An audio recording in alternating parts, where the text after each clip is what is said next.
All right, good morning, guys. Good morning.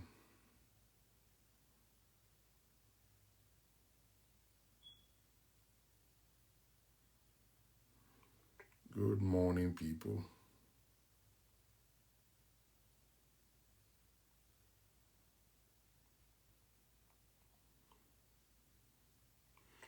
Good morning, people. Let's get on. Let's get on it. Good morning, good morning, good morning.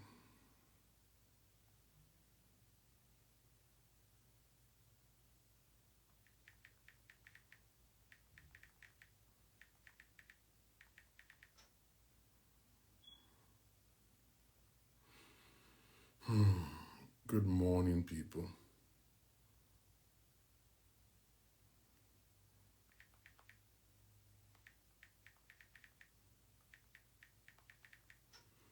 Good morning, good morning. Please go ahead and share.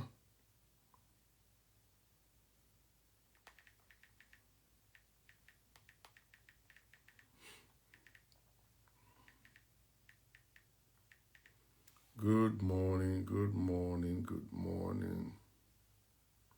And welcome. Welcome, people. Welcome. It's 10:20. Yeah, 10:20 here in Houston. Um,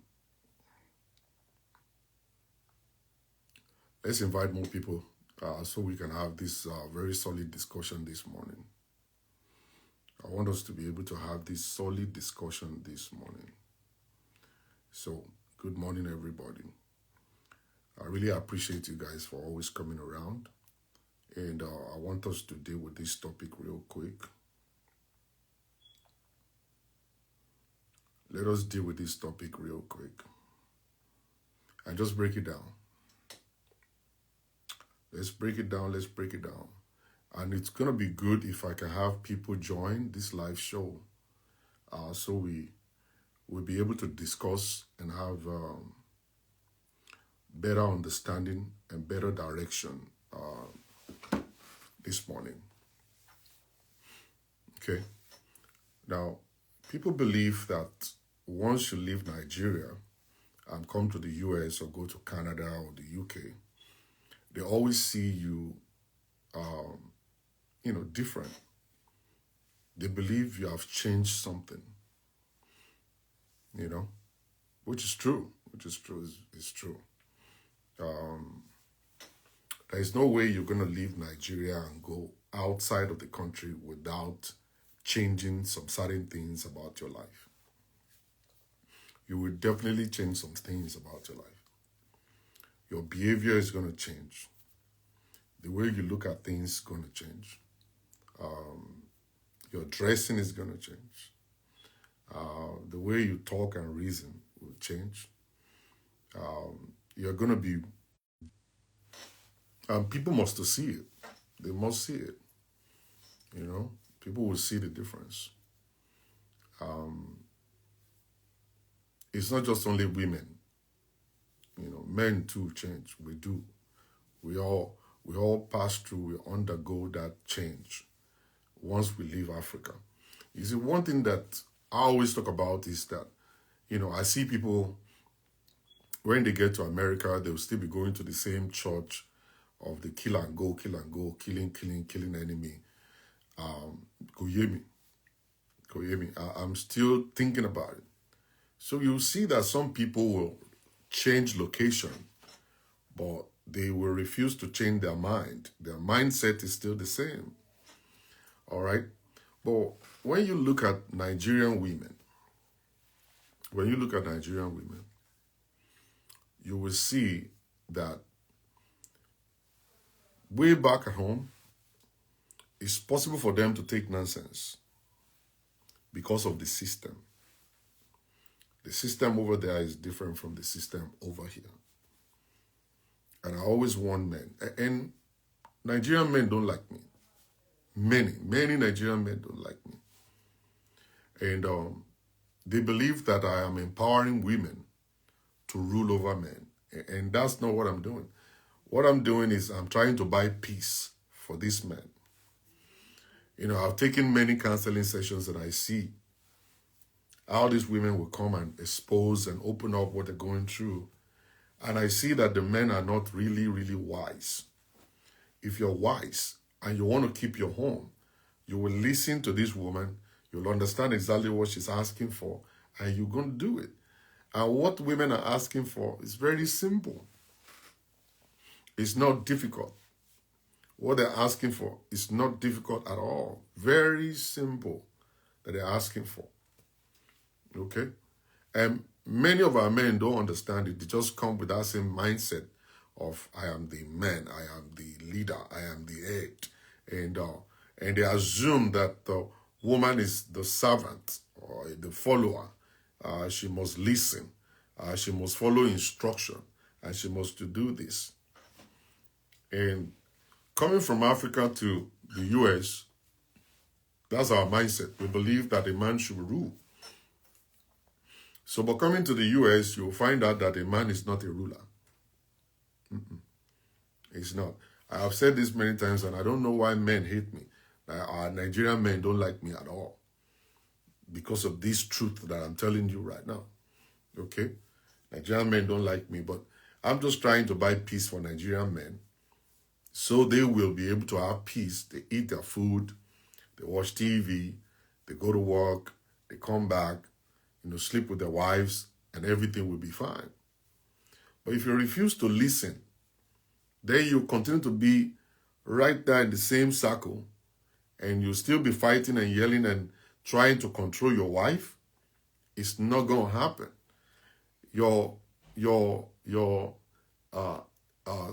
leadership style may work for a while. It's not going to work for a long time. It's just going to work for a short time, and that woman will actually turn around against you.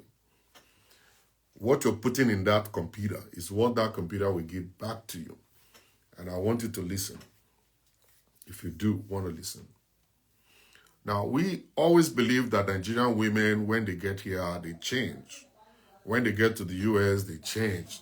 The character will change, the behavior will change.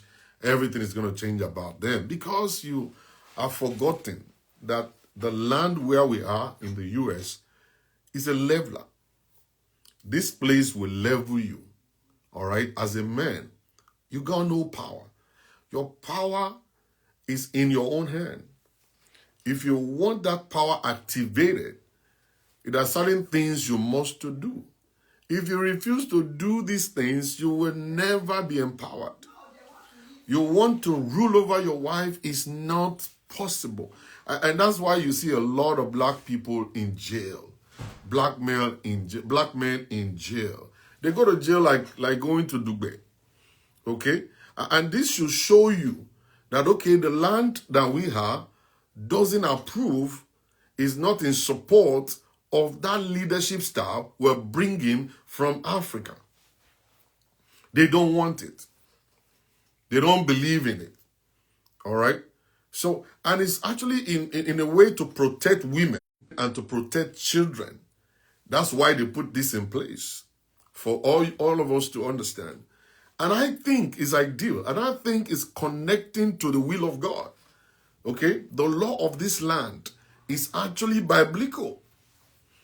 If you don't like to listen to it, that's fine. But it's biblical. The law of this land is biblical. That's what God is looking for. All right?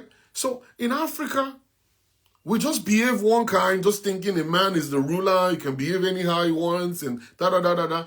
Now, the Yoruba people will say, but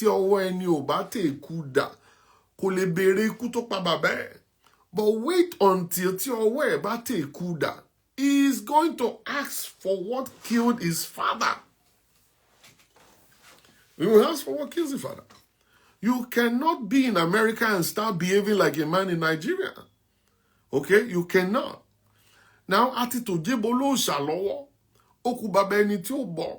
the women coming from Africa, coming into the US, they are now well enlightened. They are well exposed. They know their rights. They know I'm a partner in this relationship. African men are still arguing and fighting over partnership. They're still fighting over partnership. That a woman is your partner. A woman is your partner. They don't believe in it. They still believe that a woman is a second-class citizen. No, a woman is not a second-class citizen, and they have never been created as a second-class citizen. They are equal to men, 100% equal to men, 100%. Either you like it, you don't like it, you won't listen to it, that's fine.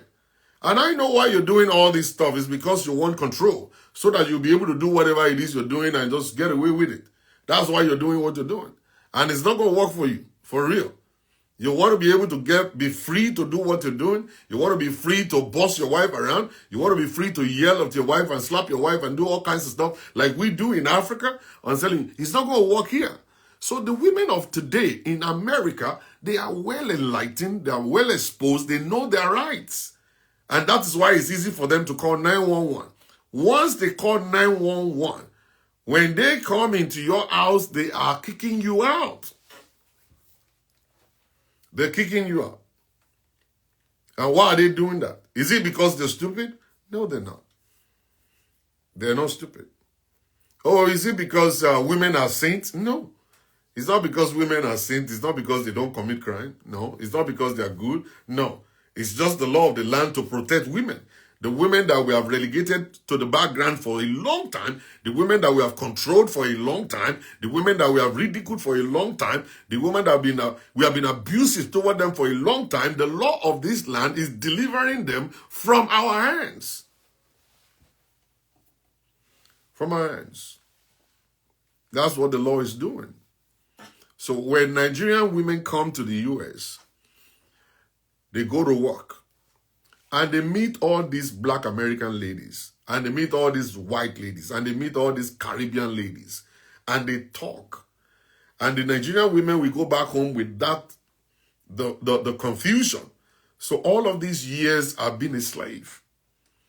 I've not been treated fairly. All of this while I've not been treated fairly. Okay? I've been ridiculed. I have been mishandled.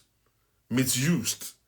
You know, and stuff like that. And gradually, they start changing their minds and start looking for a way to deliver themselves from the hands of the oppressor. You see, I was at the conference one time, and one guy stood up and he started arguing with me. But I listened to him, because that's how I am. I will listen to you. I listened to him, and he said, what do you mean? Nigerian women are bad. Nigerian women are this. You can't even live with them. You can't even control them. You can't even do this. The very first thing I said, whoa. The word control is not in marriage. You are not supposed to control your wife. That is manipulation there. You cannot control anybody. Number two, I asked the men there, they were arguing. I said, what style of leadership did you adopt in your marriage? Before God and man, none of them could tell me anything. None of them could tell me nothing. They don't even know what leadership is. They don't understand the word leadership. They only know leader. And if you know leader, a leader without the knowledge of leadership cannot lead. You are just a figurehead. And once you don't know leadership and you're a figurehead, the next thing you want to do is to rule with an iron hand or iron rod in your hand. You will become a dictator. You start yelling. You start shouting. You'll be cranky. And that's what you do. And that's how you rule. Because you don't know leadership. Now, there's a book here. You don't know leadership. There's a book here. All right? Right here. This book right here. I've read it twice. This book right here is by Dr. Toye Shobande. Right here. This book right here will teach you about the difference between a leader and leadership. Leadership is the act. The leader is the person. But it's not everybody that is elected to be a leader who understands leadership. They don't know how to lead. You are just appointing them as a leader because they have a penis and because they have a big voice. All right? Because they have beer. All right? You are appointing them to be leaders because they are male, a male figure. You are a leader. Then we need to sit them down and ask them, what knowledge do you have about leading? Do you understand how to lead? what are the different styles of leadership that we have? Which one do you think will be the best for this marriage? Which one will you adopt in this relationship? Do you know about temperaments? Can you put your wife on the scale and tell us temperament, the behavior, the character, and all kinds of stuff? And how do you intend to lead such kind of material? Do you have any understanding about it? Now, if you don't have that understanding, you cannot lead. You cannot lead. You have to forget about being the leader because you don't understand leadership. Leadership is not in you being angry. It's not in you being cranky. It's not in you being arrogant. It's not in you being aggressive. Once you're aggressive, it means somebody's not following you. When the followers are not following you, you get mad. When the follower doesn't understand you, you get cranky. When the follower doesn't listen to your instruction, then you get so angry and so cranky. And then you start yelling and shouting. The only way you make that woman to do anything is for you to actually be physically abusive. And once you're physically abusive, you're going to jail. If that woman should call the police on you, straight to jail. It is lack of the understanding of leadership that makes men, African men, to lose their homes. They lose their homes. You don't know how to lead that woman. Who is she? What is she? Who does she want to become? What kind of life does she want to live? What kind of character does he have? What's her background? You have to check the childhood trauma. You have to check her life. You have to check her family. You have to check everything just to be able to know what is going on in her head. And you as a man must now be able to adopt a kind of a leadership style that will fit such a kind of a woman. If you don't have that knowledge, forget about being a leader. Because you're a man doesn't mean you're a leader. A leader, you train a leader. A leader is supposed to be trained. How many leadership retreats have you gone to? How many leadership forums have you attended? What do you have? What knowledge do you have about leadership? You don't have nothing. You see, the time that we're actually appointing you to be the leader of the family, that's the time you're supposed to understand you got to get books.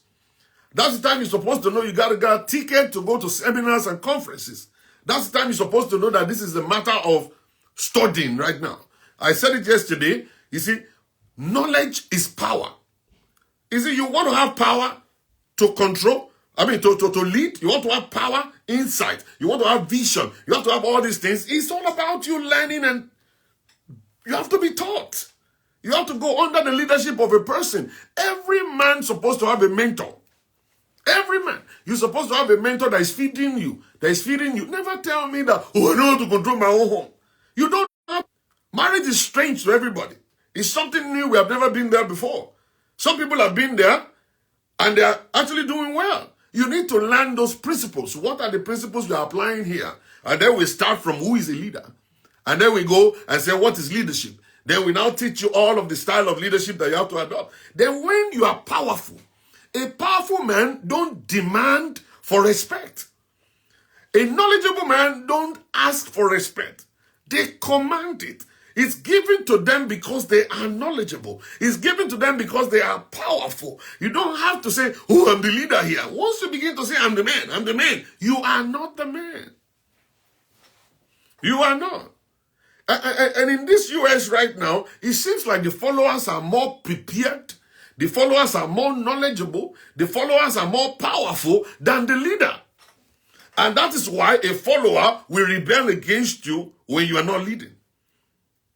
A follower will demand for answers when she's looking at you like, we're stagnant here. We're not moving. All he's doing is buying cars. All he's doing is building a house in Nigeria and then going all around the place. All he's doing is cheating. All he's doing is this. I don't understand this stuff. The woman is powerful. The woman is knowledgeable. The woman is well exposed. Now she got to demand for answers. Okay? African men are not wired to answer questions. African men, they are not wired to answer questions. The moment you say, Daddy Funke Muferi, Daddy Funke Oro wow, his high blood pressure will go up, and the only way for him to actually bypass that meeting is to become angry and show his aggressive nature, and then he will yell and shout and say, I don't have time, I don't do this, I don't do this. It's because you are not a leader. You don't understand leadership. A leader will understand that there's supposed to be meetings. A leader will understand that there's supposed to be communication. Once something is going wrong, we got to talk about it. We need to talk about it. A leader is not supposed to run away from accusation. A leader is not supposed to run away from questioning. All right? You feel like we are interrogating you. They are not interrogating you. They just want to hear from you. What is in your heart? What is in your brain? What do we have to do? What direction are we going? Once a woman is looking at you, the first day, the second day, and you are not leading. A lot of men believe they are leading, but they are not leading. They are just there as a figurehead. They go, they come. They go, they come. They go, they come. And there is nothing like the act of leadership. You are not leading at all. You're just sitting down there stagnant. And your wife, the follower, is empowered already. The follower is enlightened already. The follower has got wisdom and knowledge already. And she is now looking at us, not just only her, looking at us as in like, hello, where are we going? Daddy Funke, we got to talk. And when they say, Daddy Funke, we got to talk, you're supposed to make yourself available and say, Mommy Funke, this is me. What do you want? And I say, well, it's January 2025, and I believe we're supposed to have a vision. Where are we going this year? What are we achieving this year? You are not talking about this. You just feel like, okay, when we get to the bridge, we cross it. Hello, where is the bridge? What is on the other side of the bridge? Is the bridge strong enough to carry the two of us? Can we carry our children across the bridge too? Where exactly is the bridge? How far is the bridge from here? How long are we going to trek to get to the bridge? What means of transportation are we going to get to the bridge? All of this stuff are supposed to be part of what you discuss as a leader in a home. You just don't wake up and start brainstorming and living in your head and thinking like you're communicating. A lot of men, they live in their head. It is in their head, they think about everything they want to do, and they just sit down there. Your wife doesn't understand what is in your mind and all kinds of stuff. And then the next thing is you're now acting singularly. You just single-handedly just do things. Single-handedly, you bought the land. Single-handedly, you start building it. Single-handedly, you bought the car. Single-handedly, you rented an apartment. Single-handedly, you're doing all manners of things you're doing. That is not right. A leader can do that. A leader cannot do that. Go and look at Joe Biden. Can Joe Biden just single-handedly just say something and do it? He must to pass through the Congress and pass through the Senate and the House for them to approve whatever it is he wants to do. That's how to carry people along. That's what leadership is all about. If you are not a capable leader, you will end up in the ditch. You will end up in divorce, and then you will blame that woman for the divorce.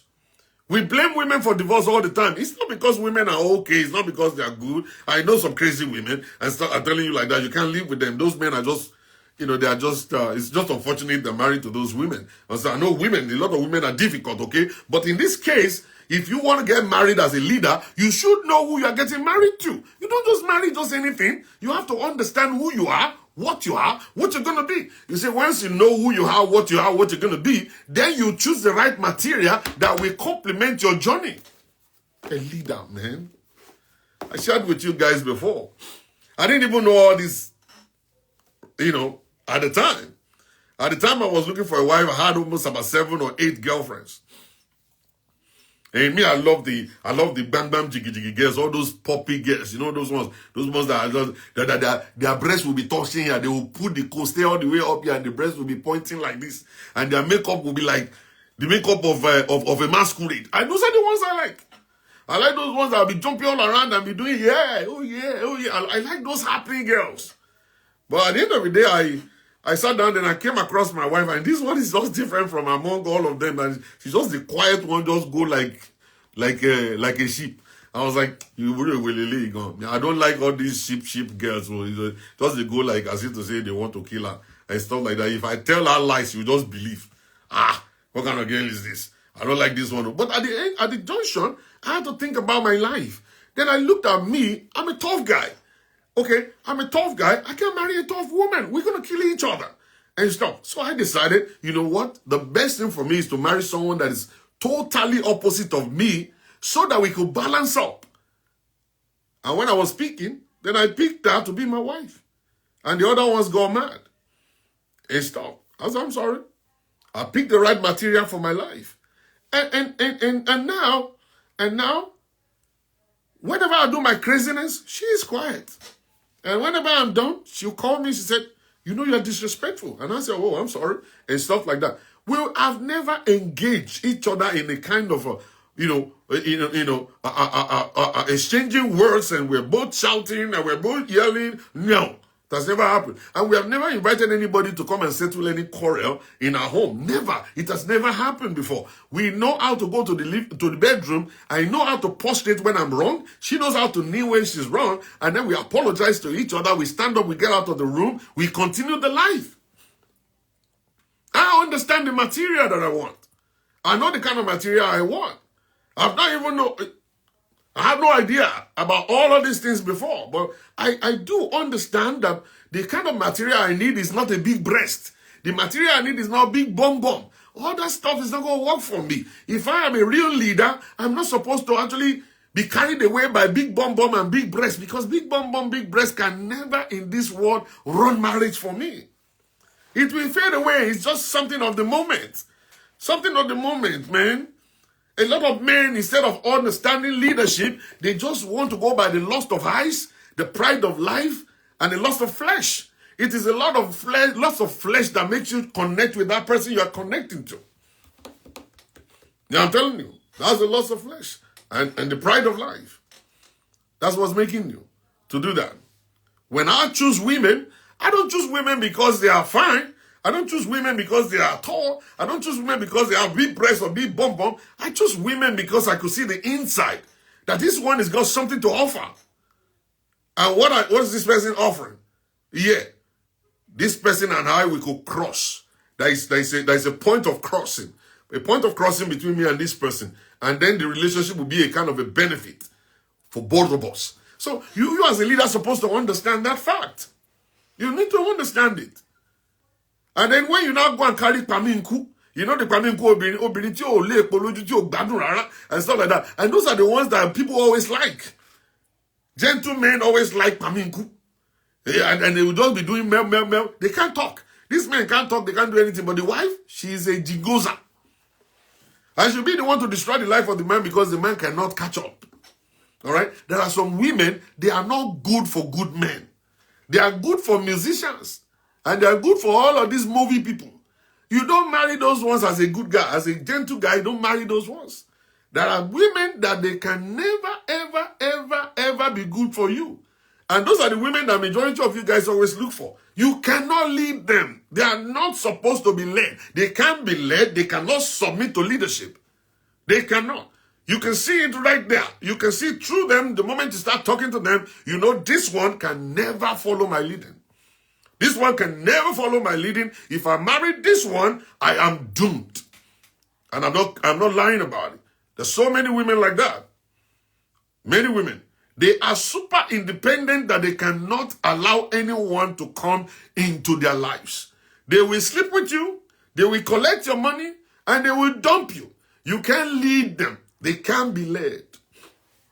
Many of them, when you go to their homes, you find that their mother ruled their dads. You know their mother ruled their dad, so they have been able to learn from their mother, and they feel like that's the way life's supposed to be. That the women's supposed to rule the men, and that's what they're bringing into your relationship. So you have to look beyond the big breast. You have to look beyond the big bum bum. You have to look beyond being the yellow pawpaw. You have to look into the character. See that in training their children, their daughters especially, to be a lover, to be a team player. Okay, they are supposed to understand that, okay, as a woman, I have a head who is not a boss, is a lover, who will love me, care for me. I cannot boss him around. I cannot dictate to him. I cannot force him to do anything. My job is to advise him. My job is to support him. My job is to give suggestions. Okay, so when you now come into a relationship, looking at a man who is already gifted and the man is actually well enlightened and is a real leader, your job as a woman is to support such a man. You listen to him, give him suggestions here and there, suggest things to him, give him advice. and make his life more comfortable. Coming to the US didn't do any kind of damage to women. Coming to the US enlightened women, exposed women, and they are demanding for their rights. And I've said this many times. Adaptation is a problem of we African men. Adaptation is the problem of we African men. We refuse to change. We don't want to change, but our wives are changing. We don't want to change, but the women are changing. And the women right now, they have been Americanized, and that's what they're doing. That's what they do when they train their kids. The food they eat sometimes is different. You know, I went out to eat dinner with one woman one time. And when we were on the way, I called her, I said, hello. Said yes. I said, do you want Nigerian food, or you want American food, or Chinese food? And she quickly said, oh, American. I said, oh, okay. I don't like American food. I love my inyo and egusi. I said, but I'll go there because of you. So I drove down there. And we got there. And God knows I'm not lying. I checked the menu. I don't even know anything on the menu. I've never seen anything like that on the menu. So me, I was looking for, then I started using my brain. I started looking for anything with steak or chicken. Steak or chicken. So I started going all the way up and down, up and down. I couldn't figure it out. So when the waiter came, I said, do you guys have anything with steak? And he said, yes, this one. I said, about chicken? He said, this and this and this and that. And that was how I got it. But she just went for the name, Kinikon Alfredo, Kinikon Aramando. She knows everything that's there. And she told them, I want the hot sauce on the side. I want the yellow sauce on this and stuff. She is knowledgeable. I don't go to those places. I just go to my Nigerian restaurant and eat my pounded yam and egusi soup. Women are different. They know all the shopping malls. They understand direction. When I drive with my wife, she'll tell me, why are you taking this way? I said, well, I know, that's the way I know. She said, no, take this way, it's going to be shorter. I said, okay. And then we go and I'll be like, whoa, how did you know this? They know all these things. They are more knowledgeable than us. They could see things more than us. They understand how to break things down. All right, even more than us. When you just watch it. Your wife just got to America yesterday. In another 3 days, you start speaking Awana Ghana. And you are being here for 27 years, you can't speak Do. And stuff like that. You know what I'm saying? So the issue here is that women will change, men should change. And men, what we need to run after is how to learn leadership.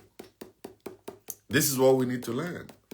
The very first thing for us to learn, if we want to have peace in the US, in Canada, in the UK, anywhere outside of Nigeria, even within Nigeria, what you need is leadership. To have an idea of what leadership is about. Now, what the Bible is recommending to us, because a lot of you guys always want to go by the Bible, and I understand. What the Bible is expecting us as a man is this. The Bible says, husbands, love your wife. You see, when you break this down, it's big. It's so big. All right, very, very big. Okay? If you go to the characteristics of love, you will find out that you have not been in love. You have not been loving your wife. You will know. If you go and check the characteristics of love, you and I will sit down and then you tell me, no, Dr. Shola, I've not been loving my wife. I've not been loving my wife. What is inside of love is greater than what you think. When they say love your wife, it's not bang your wife. This is not about sleeping with her. It's not about having sex with her. It's much more than that. And then he went further. He said, as Christ loved the church. That's the standard of the love. The standard of the love you have to give to your wife is giving right now to the church. We are very arrogant people. All right? And Jesus didn't give up on us. All right? We only pray selfish prayers. When we say pray, I said yesterday, when you say, oh, pray that the Lord will bless my heart, you will not hear anybody praying. Their mouth will be moving, but you won't hear their voice. Pray that the kingdom of God will come. You will not hear nothing. They will just be there. And we pastors will say, I cannot hear you. Open your mouth and pray. They will just be there. But change the prayer point and say, shout the name of Jesus one time. Everything that is along my way to prosperity, die by fire. You will see everybody go like, Rako, ba, ba, ba, ba, ba, Sakaya, ba, ba, ba, fada, fada, fada, everything along. Then you hear the whole place will become noisy. That shows you that we are all selfish people. None of us want to please God. None of us. And I said it yesterday. There is nobody that is nobody. You can never find anybody who is godly. Nobody is godly. We only are a bunch of selfish people who we call ourselves Christians. Selfish people. We call ourselves Christians. We are not godly at all. Nobody is godly. And the only person that is godly, or the only set of people that are godly, is anybody you can see that will actually perform the same thing Abraham did. God gave Abraham a son. And God said, give it back to me. Go and kill that boy. And he did it. How many of you will God say, go and bring that your son? And then, won't you be saying, this must be the devil? Let's not even say son. Let's say, okay, your money in your bank account, we need it for the things of God. How many of you will bring it? Won't you say, oh, I have bills to pay? And then anybody who could act and do the same thing that Job did is a godly man. How many of us could do how many of us could go through what Job went through and not say, God, why me? We will always say, why me?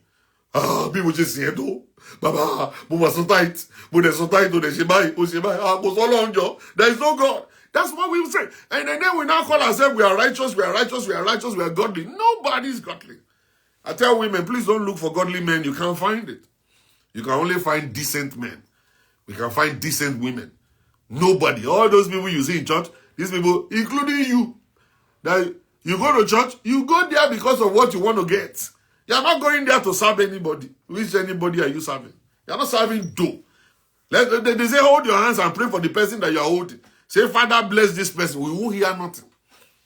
Okay. And then we call ourselves Christian.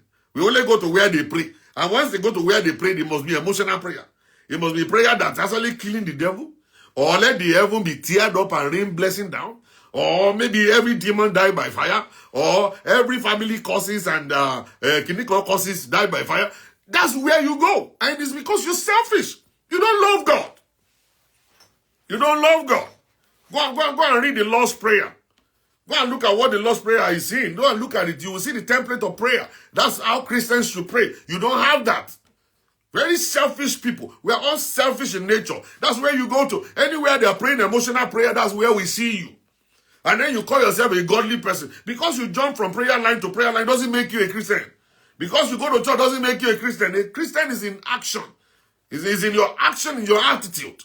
It's not in your prayer point. It's not in the intensity of your noise that you shout and stuff in the church. We can't connect your Christianity to your life. We cannot. Even people at your workplace don't even know you're a Christian. They don't even know you go to church. They don't know what to do when you go to church, that you are Holy Mary. They don't even know that. Because you're a different person at work, a different person when you come to church. You are actually making God to look like Babalawo that you consult whenever there is a trouble. Okay? And we say nobody is godly. Nobody. So never call yourself, oh, I'm godly because you jump from prayer line to prayer line. Never, ever in your life call yourself a Christian because you don't wear hearing. Because you are an hypocrite. You're an hypocrite. You don't wear hearing, but your life, they wear hearing. Your character, they wear hearing. Your anger, they wear hearing. Okay? Your disrespect, they wear hearing.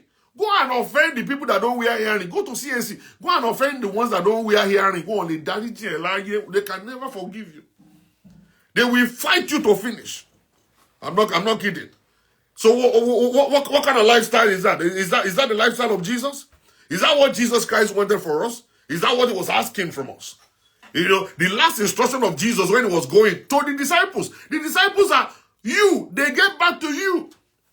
You are a product of the disciples. The same instruction to all of us. He said, go ye therefore and preach the good news. Okay? And baptizing them in the name of the Father, the Son, and the Holy Spirit. Teaching them all I've taught you. Alright? No, you will not do that one. It is prayer point. Let's go. What God cannot do does not exist. That's where you go. That's where you go to. And I am so shocked. I'm so shocked that you guys don't get result. All of these make-believe miracles that you guys see over there is just fake. Totally fake. And when you now have a problem, You have trouble. You now run to us. You now say, Pastor Shola, I need you. You don't need me. You need to go and borrow yourself brain and do the right thing in 2025. That's what you want to do. In 2025, do the right thing. And I want to quickly say this too before I get out of here. Majority of you women out there, it's very soon right now, we're going to start 100-day fasting. We will start. And I'm just telling you, majority of you women on your 100-day fasting, you destroy your marriage because of it. You destroy your marriage because of this, your 100 days religious activity that you guys do. The one you did last year, show me the evidence of what changed in your life. The one you did year before the life, show me the evidence of what changed in your life. Are you still not having marital problems? Are you still not having financial problems? Are you still not having a problem in your life?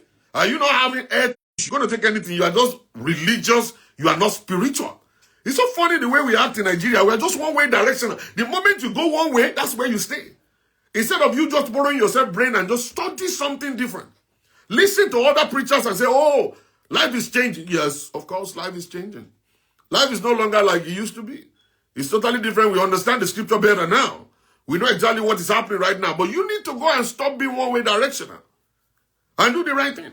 Now, many of you will embark on 100-day fasting and prayer and not give sex to your husband at home. Imagine trying to, your husband will have a side chick, like 20 side chick outside. I'm the one telling you this right now. Many of you will be doing 100-day fasting. You will not cook for your husband at home.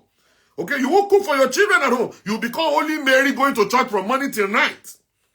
I'm just telling you this. Like I said to say, we are not Christians. Like, we are going to hell, right? You think we're going to hell? I know it's shaming to me so long. I just look at you like this. A lot of you are for offer. What is you are going through is just something of your own hand. You did it by yourself. You caused these things to come in your life. I'm so sorry for you. I'm telling you. I'm so sorry for you. Those ones who advertise church, they are eating in church. The musicians, they are eating in church. You don't understand. The pastors, they are eating in church. Now your money, then they chop. And then they come and give testimony. God has done great things. He has done great things. Oh, this person just bought a Range Rover. Now your money be that.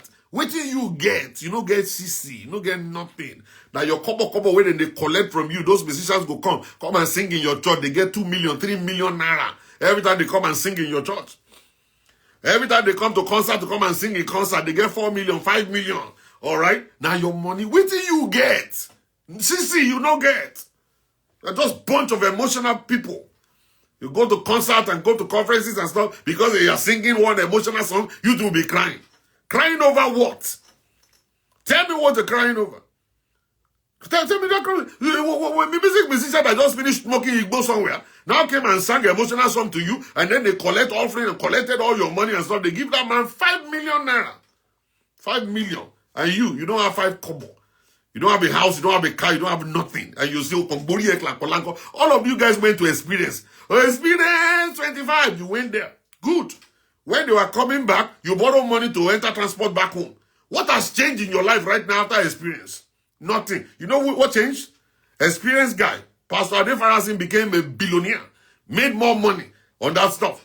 The musician that came to sing, that you are shouting. Those ones collected 5 million, 10 million. Depends on their level and stuff. Those ones are enjoying in their homes right now. You are there. That sat down right there and then they're collecting your money. Just sat down there, you're looking. It's free. It is free. What do you mean it's free? Is anything free in this world? Is anything free in this world? We sat down in our homes and we watched it and we contributed our own money by watching. Every view that you see on that video is money.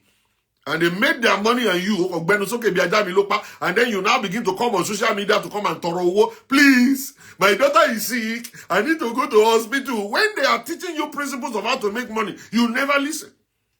It is church. I fired my brother. My own little brother, I fired him. I fired this boy. I gave him a job. Go and be supervising something for me. And he said, no. I said, it's okay. Keep going. He went on Monday, went on Tuesday, went on... And then on Friday, I paid him his salary. On Saturday, he was gone.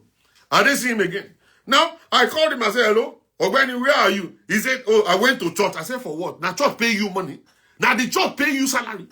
I'm the one that paid you salary. You're supposed to be at work. I said, from today, you are fired. He now started begging me. Now I know. Now I said, no, you don't know.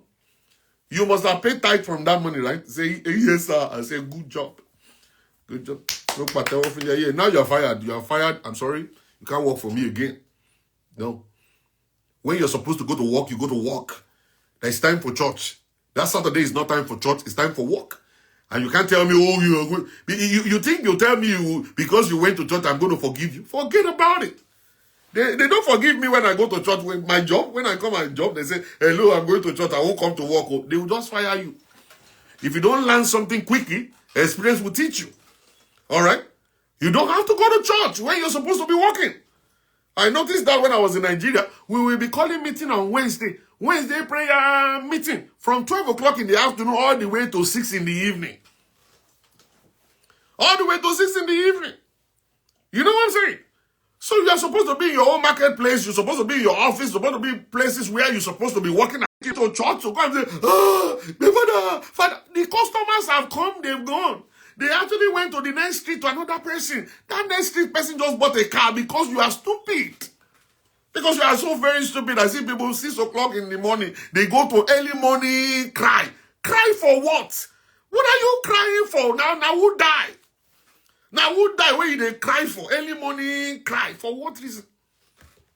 For what reason? Can't you ask yourself for what reason? Is God not in your heart? Is God not in you? Are you not the carrier of God? Can't you cry in your own house? Why do you have to go to church to cry? Cry in your office.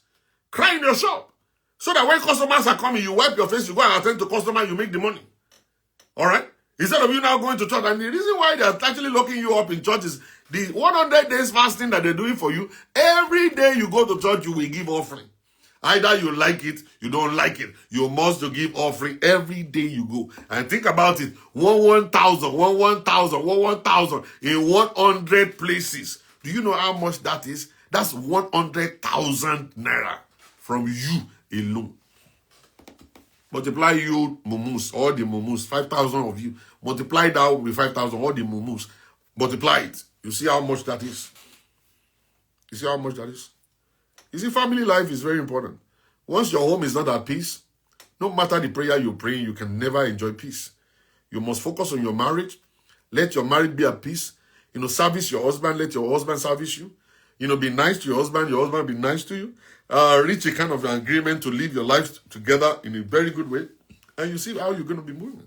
You guys are going to go. And I said something. If you care to listen before I go, marriage is supposed to be run as a business. Marriage is not something you just do. You have to have a purpose-driven marriage. A purpose-driven marriage. And a purpose-driven marriage means that we have a goal, a dream for the year, what we're going to achieve in a year, and we have plans and goals for every day, every week, and every month. And then we must have strong meetings every day that we sit and discuss and stuff. We don't need pen and paper to be writing. We just discuss what we have. At the end of the day, gradually, it's because your marriage is with a purpose. That's what you guys will follow. Because you won't want to destroy the purpose.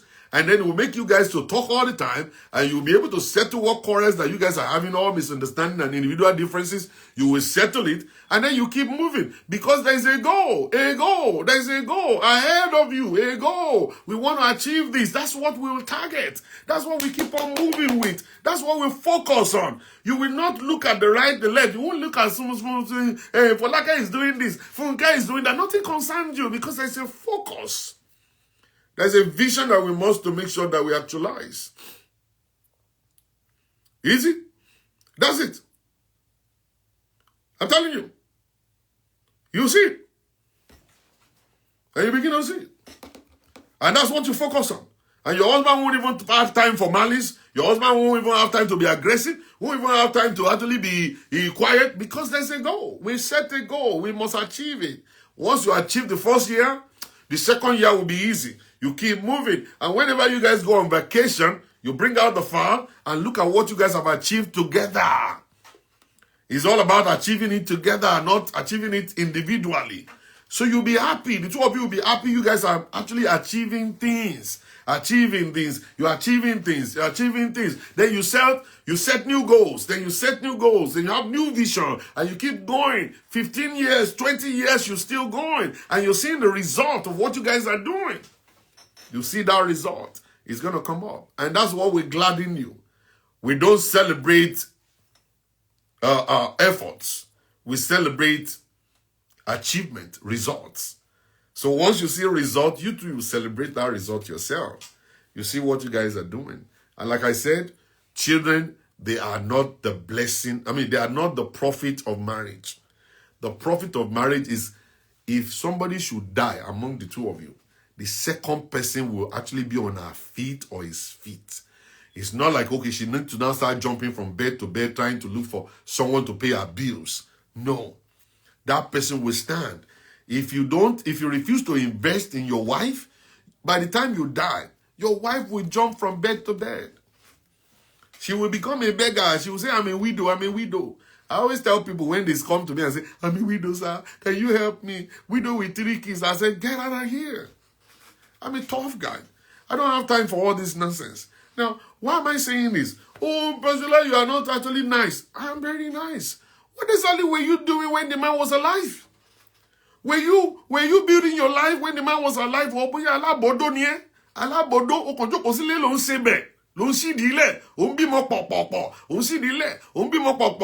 what you're doing? Is that your responsibility for yourself to your own life? While the man was alive, he's building his own self, you build yourself. And the man's supposed to push you to achieve great things in life. If that man is not doing that, then you are not in it. I've been doing this for many years. One day, 2 people will go to sleep, and only one will wake up. You think I'm lying. You think I'm lying. I've seen it many times. Many times. 2 people will go to bed, and one will not wake up. One person will go to work, and he might not return back home. That's happened many times. What kind of plan have you put in place that my children will not suffer when I'm gone? Because if they don't know what will happen tomorrow.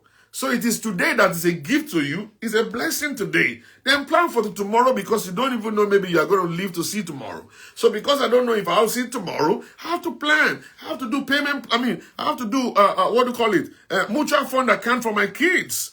So that at the end of the day when I die, my wife is not going to suffer.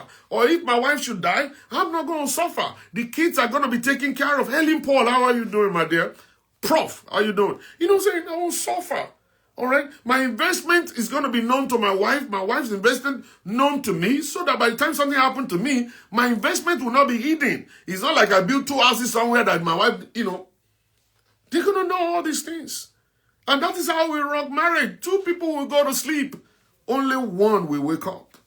I'm telling you. And another way, 2 people will get married and one may pull out and say, I am done in this relationship, I gotta go. By the time that one is going, are you going to be crying? Are you going to be saying to me, Badger? You see, when you see a woman that is being, that the husband, the 2 of them are going separately, and the woman is cranky and shouting and crying and saying, Temi Bamio, Temi Bamio, Temi Bamio, it is because that person didn't upgrade. They didn't run their marriage as a business. They didn't talk at all. You didn't tell him, this is what I want. This is where I want to see myself in 10 years' time. You didn't put any effort into building your own self. You don't just build your husband. Many of you women out there in Nigeria, you get married. When you get married, you throw your life away and you start living the life of the man. It's dangerous. That man will be pulled out one day. It's possible for him to die or to divorce you. What will you do then? That's the question you should ask yourself. What will I do? The breadwinner, it's possible for the breadwinner to die. He cannot be the breadwinner. Cannot be. It is we. We are the cake baker. We have to bake the cake, not make bread. We don't want bread no more. We want cake now. All right? How do we bake the cake? We bake it together. All right? Your effort, my effort. We empower each other. We push each other to get to the goal. Whatever you're doing, whatever I'm doing is known to the 2 of us. We run joint accounts. We do investments together. We build. We create a vision. Our marriage is a purpose-driven marriage. It's not just one marriage that you are doing your thing, I'm doing my thing. We grow together. We grow together. Of course, you grow personally too. So you build yourselves. You build until you get to the point where you're going. And I'm telling you, always prepare for the day of death. Prepare for it. Go and buy life insurance. Buy life insurance. You don't know what will happen tomorrow. So many of you African men don't even have life insurance at all. You don't get you say, oh, the Lord is my shepherd. The person that said the Lord is my shepherd yesterday died, though. I shall not want. The person that said that yesterday is actually is begging on the street now. I'm telling you. You know, the Bible says, "I'll be revealed to you, son of man, what is good and what is not." He said, but I beg you, choose the good. And the Bible says, my people perish not for lack of prayer, but for lack of knowledge. All right? Do you want knowledge? You want to acquire knowledge? You know, to acquire knowledge, you got to go for it. You got to learn it. Be open to knowledge. And because knowledge is power, you become powerful when you have the knowledge. When you have the knowledge, you become powerful. All right? Enough of this shouting and fighting among ourselves. Husband, please, learn leadership. Go and learn leadership. You are a leader without the leadership skill. You don't know leadership. You are just a figurehead leader. That is why you are angry. You are angry because the follower is not listening to you. They can't listen to you. You don't have what it takes for anybody to listen to you. You only have a penis and a big voice. That's all you got. And that's why you're angry.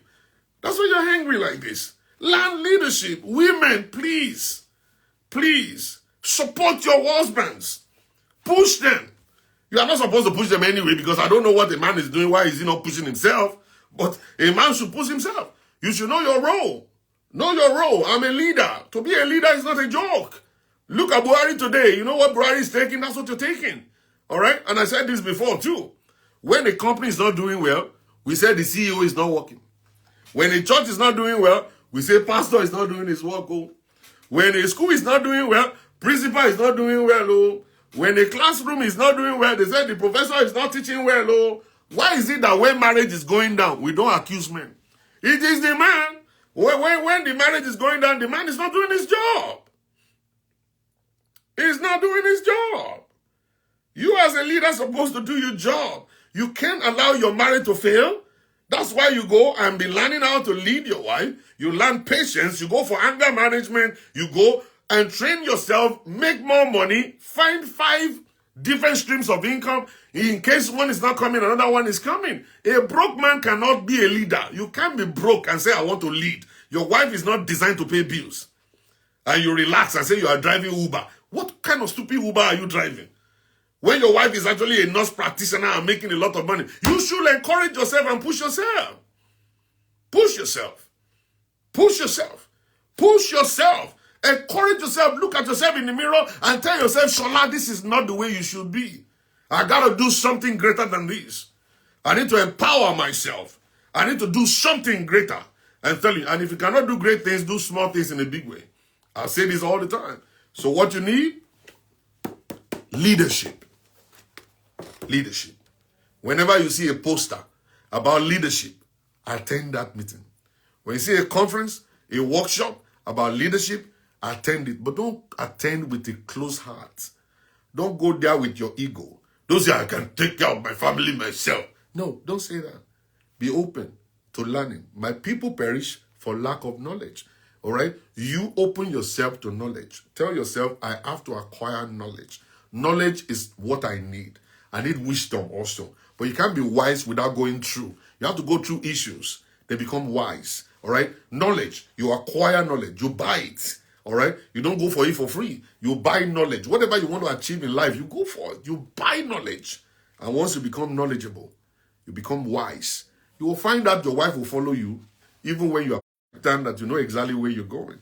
The direction you're going, you know. And then you know your wife very well. You know the leadership style you have to adopt into it. All right? I got to go. I have some counseling sessions to take, and I have a class also. So thank you very much, everybody. Really appreciate you guys for coming to watch. I'll see you guys again tomorrow. For those ones that are asking, I'm going to put it on my page here. And then I'll download it and put it on YouTube and on Facebook for you guys to go back and watch it again. You can actually download it and share it with people. You can do whatever it is that you like with the video. I just want you guys to follow this page, share this page with your friends. All right, follow my Facebook, follow my Instagram, and follow my YouTube also. Please do this for me. All right, so 2025 is going to be a great year because I am actually on fire right now. I'm actually going back to when I started, like 2008. Right now, no time for yama yama anymore. So thank you very much, guys. I love you.